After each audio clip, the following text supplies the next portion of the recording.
We are back with Fish Unfiltered. It is Wednesday, April 16th. The Marlins currently sit at 500 as we are recording this. We are joined by special guest Kevin Barral and as well as outfielder Kyle Stowers.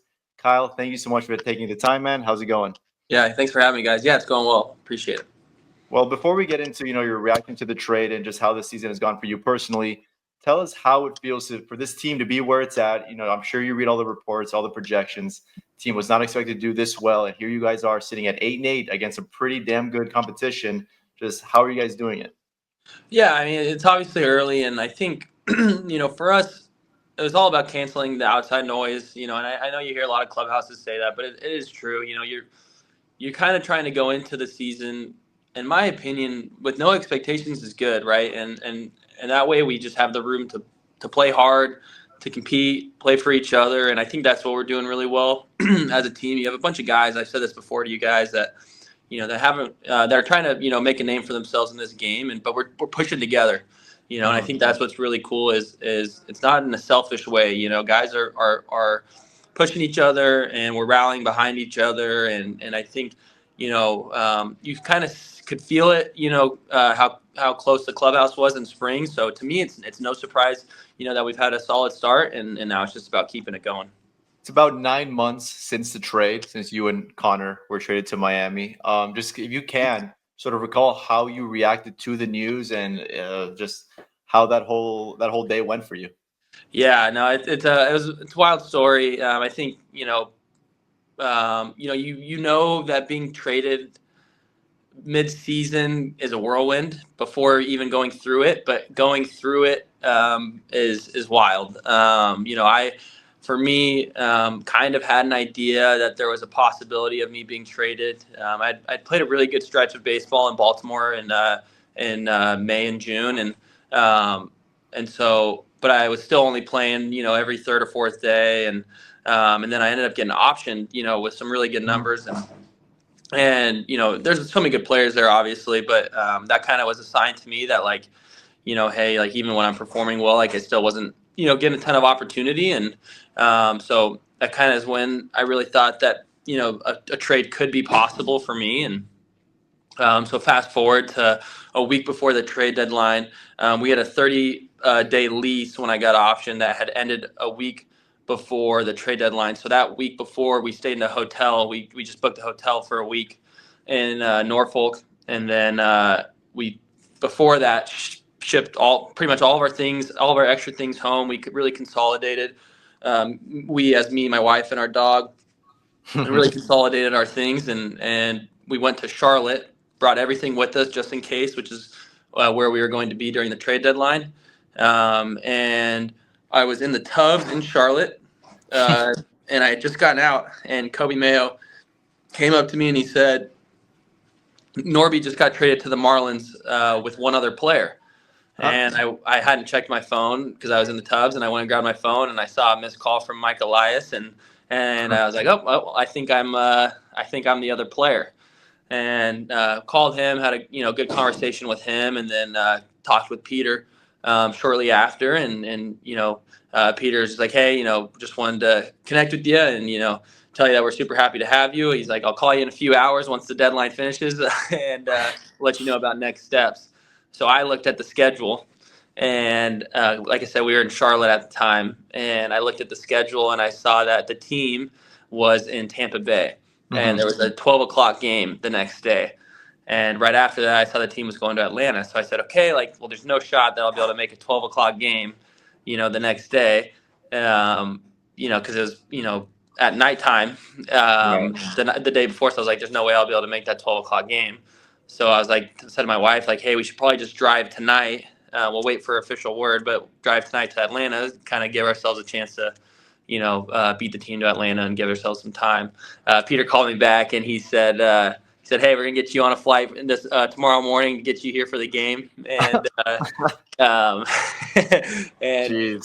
and I was good with it. I was just so happy to get the opportunity. I showed up at I think 10:30 to the ballpark for the 12 o'clock game. Spent the first hour shaking hands, doing media. And then I had about 30, 45 minutes to get ready to play.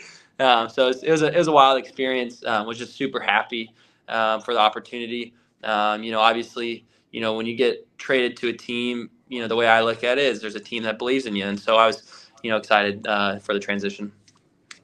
Yeah, you talk about the transition. I think like you come to Miami and you play in 50 games, probably the most, I guess, consistently you've been up, Yeah. in the big leagues. Just what did you take away from that? How much do you think you needed that despite, struggling a little bit, especially early on, and then towards the final couple weeks really getting it going a bit? Yeah, absolutely. I think with the big leagues, what's interesting about it is obviously the game's the same on the field, right? But everything around it is so different, right? From just like the schedule, the travel, the stadiums, I mean, the fact that it's the spectacle of it all, the attention to the games, the competition, all that stuff. There's so much around it, learning how to deal with, and I had learned, I thought, how to handle, being a major league baseball player through my parts of my 3 years with Baltimore, and then. But learning how to be an everyday player is also a challenge. And I think that's kind of what the experience I gained from last year was, because even though it didn't go well, like just learning how to handle mentality wise, bringing your best to the field every day. I mean, like I've known how to play every day in the minor leagues, but just an added layer doing it in the big leagues. And so, although it wasn't my best stretch of baseball, I give myself a lot of grace, because of the whirlwind of the trade, getting comfortable in the clubhouse, and it was super nice this spring to kind of have that full spring training, to get acclimated with obviously the new staff, and then to further those connections I had made last year with the guys, and so yeah. Fish on First has partnered with About the Fans to launch a merchandise collection. Rep the FOF logo in more Marlins-inspired apparel. Find it all at aboutthefans.com. Enter coupon code FOF10 at checkout to get 10% off your order. FOF10 for a 10% discount. You mentioned this spring. It was a very interesting spring for you because obviously, the numbers were there average wise. You went 7 for 40, or I see, but you got on base a crazy amount. I think you walked, 12 times in 16 games. So like, how would you evaluate your spring training? Was it how you wanted it to go? Did that come, like, was that exactly how you wanted it? I think, yeah, yes and no. Like, there's parts of it that I thought went really well, like exactly what you said. Like, I think overall I was making pitchers throw strikes to me. And I think, for me, that's kind of been, and something that's really important to me, and something that, the Orioles, trained us a lot on, and something that we're working on here a lot, that you first have to get the ball in the zone, right? So that was a good sign. I think that I was swinging at the right pitches, but no, like I want to get hits too. You know what I mean? So like hitting, 7 for 40 isn't ideal, and I was still swinging and missing a little bit, and wasn't getting as much hard contact as I would have liked, but I think there was some encouraging signs, and so there's a little bit of both. I think the sentiment of like save your hits for the season, to me is kind of BS. Like, just because I think you always just want to be putting good wood on the ball. Right. Was there any doubt that you were going to make the ball club out of spring training? Were you thinking about that at all? There's always, when things aren't going well, there's always those intrusive thoughts, right? The what ifs go through your mind, and for me, like, what I told myself is if that happened, like then that's okay. But that being said, I didn't want that to happen, and I received so much validation from the staff, which was very unique experience for me, because like you said, the numbers weren't particularly great, but the way they validated, they told me they believed in me. Like I've never felt so supported. Like the way I did this spring, which was really cool, really encouraging for me. And what that helped me realize was that I needed to get out of my own way, right? That I was the one who was putting this pressure on myself, that I was the one that, wasn't forgiving myself for not playing well. And I think that's just kind of what's been working for me right now, and is that I'm kind of letting go of the results. And that's what I'm trying to continue to do, is is to kind of just, I mean, I know you hear words like trust the process, but for me, it's just letting go of my desire to micromanage, those little things. And it's, it's like, I'm sure you've heard the phrase, like, let go, let God, like that's truly what I'm trying to do is trust that if I do all the things that I need to do, and that like, whatever happens after that happens. Let's talk torpedo bats, because that's been in the news for the last couple of weeks. You were there for Aaron Ledhart's press conference. You asked him about being called El Torpedo. What are your thoughts on the bats? I know you guys are beginning to use those a little bit more. And do you think it's legit? Do you think like those actually help, or how much is it like the player? How much of it is the bat? Like, what's your stance on the torpedo bats? Yeah, I'd say it's definitely probably the media buzz on it, I think, has been more tailored on the fact that the Yankees had that game where they hit, what was it, 8 or 9 home runs in a game, and so it was like, oh, like, and it was the first time people had seen the torpedo bat, so I think it's somewhere in between, like, hey, like it's not like just the bat, but then also there's some parts that it really does help. It's the concept that was introduced to me in beginning of 2024. From Sig, the Orioles assistant GM, and he started talking about it then. So I had heard about it, and then this spring, I had brought it up to Lenny, and I was saying, "Hey, Sig with the Orioles was telling me about this is early in camp, about this, maybe moving like the weight of the bat or part of the bat into the like more of like inside of the barrel," and he's kind of like smirking at me.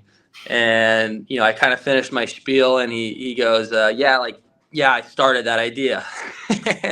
and so I got some bats ordered right away. I've been using them. I think, the things that how I understand it is that maybe not necessarily like, hey, like, you're going to get a jump of, 5 miles per hour of exit velocity or stuff like that. But I think it's more about like, hey, if you hit, let's just say a ball that you hit slightly on the barrel, on the inside part of the barrel. Right. Let's say you hit it 100 at, 29 degrees. And with a torpedo bat, maybe you hit it and it's caught. But maybe with a torpedo bat, it's 101 at 28 and it gets over the outfielder's head. I would think about it more like that, and that over time, this is my understanding of it, is that over time it might buy you a couple of extra, balls that get over an outfielder's head that would be caught otherwise, or maybe it gets you, a ball over the infielder's head, but I also like it because, it encourages staying inside of the baseball, which I think is always good. Right. Well, another piece of innovation that has been introduced to this organization anyway has been the Trajekt machine. I don't know how much you guys use it during the regular season. I know it was a very important piece during spring training. I'm curious. Obviously, you guys use it on a daily basis, I presume, but for unique pitches, I don't know, like Paul Skeen's Splinker or Kodai Senga's forkball, is there a way to prep for those weird outlier pitchers with that machine? Yeah, you see them, right? Like you see a representation of that pitch. I don't think it's necessarily 1-to-1. For me, where I've gotten the biggest benefit of it is timing. I think that's where it's been the biggest help for me is, getting like to see the pitcher's motion and making sure like what is being on time to that motion, because, all pitchers are unique. And, so for me, that's what it's really helped with. But yeah, like you see an insight into like how their pitches move. Although I wouldn't necessarily say it's 1-to-1. But there's different ways you can play around with it. Some guys, want to just see, the pitches that they want to swing at in the strike zone. And then some guys are going to go full on like, hey, let's go random mix and let's, see if we can, hunt a zone. And, so I think it's been very helpful. There's guys using it every single day. And I think it's definitely been helpful. So like technologically advanced wise, it's definitely a better piece of equipment than what you'd see at your local batting cage, where they do have something similar like that. But this, I guess, the timing has to be impeccable for major leaguers, correct? Yeah, it's really good. Like I said, not 1-to-1, but it is a huge it's a huge tool for sure. All right, and with this coaching staff, I'm curious. Obviously, you were with Miami last year with totally different coaching staff, new manager. Is there any different feedback or advice that this new coaching staff has given you that you don't think you were getting last season? The staffs are different, obviously, but I love the coaching staff last year too. And so I don't want to say anything I have high praise for this staff this year, but I also had high praise for the staff last year. And so anything I say about this current coaching staff, I did not mean in any way as a slight to last year's staff. But like I said, I think it was just so unique for me in the spring, as I mentioned, to be getting the feedback and validation and affirmation that I was receiving, given that I wasn't hitting really well. They were so encouraging to me the whole spring. And again, this is not to say that last year they weren't. They were very encouraging to me last year. But it was just unique in moments where I feel like in the past, where maybe I wasn't, at my highest confidence point, the way that they were able to pick me up and have conversations with me that were encouraging was a new experience for me this spring. And they've done a great job, in providing an environment where the players feel comfortable to communicate with the staff, about a number of things, and I think it's been really, really fun. Kyle, a big part of the team's early season success has been the defense, especially that you guys in the outfield are playing. It's only been like a few weeks into the year, but there's already a bunch of candidates to choose from in terms of amazing plays that you guys have made to save runs, either with catches or with outfield assists. Is there anyone that is your favorite? I mean, you've made some nice ones yourself, but just among all the outfielders on this team, which highlight do you think so far? Yeah, I feel like I'm the only one who hasn't made that like spectacular play yet. I definitely made some good ones though. But I go back to Griff, to Conine's home run robbery. 8th inning tie game. Like that's a huge. I mean, you talk about win probability swings. That was the biggest, I would say, win probability event of the defensive plays that were made. And so, to keep the game at that score where we ended up walking it off, 1-run game. The funny thing about that play is, so we've been talking a lot about, it's been very intentional about OAA, which is outs above average, and making sure we're, getting good jumps off of the ball. The funny thing about this catch was it was reported as a 95% catch probability, which is clearly, Give me wrong. A break. But I think because what it's based, it doesn't take into account the fence. It just takes into account where he caught the ball and where he started. And so, anyways, obviously, I would put that catch probability at like a 5%, more of the inverse than 95%. But we've just been intentional with Blake Lawley, our outfield coach, and Nate Mikolas, our outfield coordinator, just about getting off to good jumps and just being aggressive in the outfield. And it's been a lot of fun so far.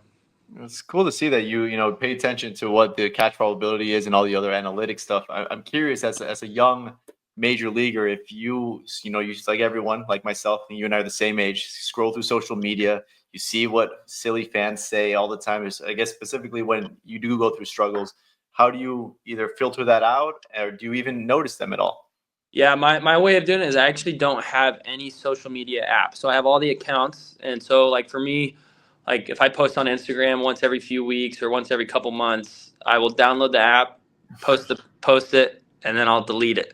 So I've kind of, just smart. Been trying to run away from idle time. It's less about, and you still hear, what's being said, right? Regardless of whether you're on it or not. And so, but for me, I've more so gone off social media, which has helped kind of filter the amount of exposure I'm having to what's being said, outside of the field. And but for me, just trying to run away from idle time, trying to just be more present, and obviously I think social media has, so many good things about it, right? Just the way your ability to connect with people from, all your walks of life and so on and so forth. But yeah, for me, part of silencing the outside noise has just been kind of just not using it. Right. Well, I think that's the perfect way to end it, man. Thank you so much for taking the time. I know you guys have a game to prep for in about 5 hours. So thank you so much for taking the time, man. Yeah. Thank you guys. I appreciate it. Have a great day. You too. All right. For Kyle, for Eli, for Kevin, myself, thank you so much for listening. As always, go Fish.